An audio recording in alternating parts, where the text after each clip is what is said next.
குறள்மதி 20% தள்ளுபடியுடன் ஒரு ரெயின் கோட்டை வாங்கி 25 சேமித்தார் எனில் ரெயின் கோட்டின் அசல் விலை என்ன?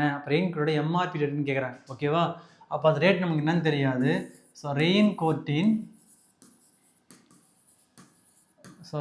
கோட்டின் விலை வந்து நம்ம எக்ஸ்ன்னு எடுத்துக்கலாம்,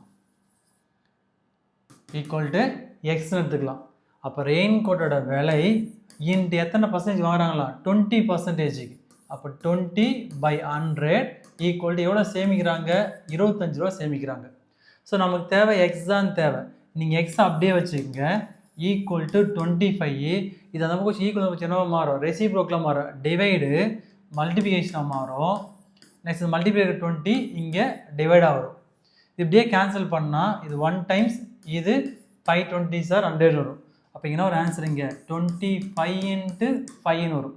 ஸோ மல்டிப்ளை பண்ணால் 5 5 சார் 25, ரிமைண்டர் 2, 5 2 சார் 10, 10 + 2 வந்து 125. அப்போ அந்த எம்ஆர்பி ரேட் வந்து பார்க்கும்போது ₹125. Option C.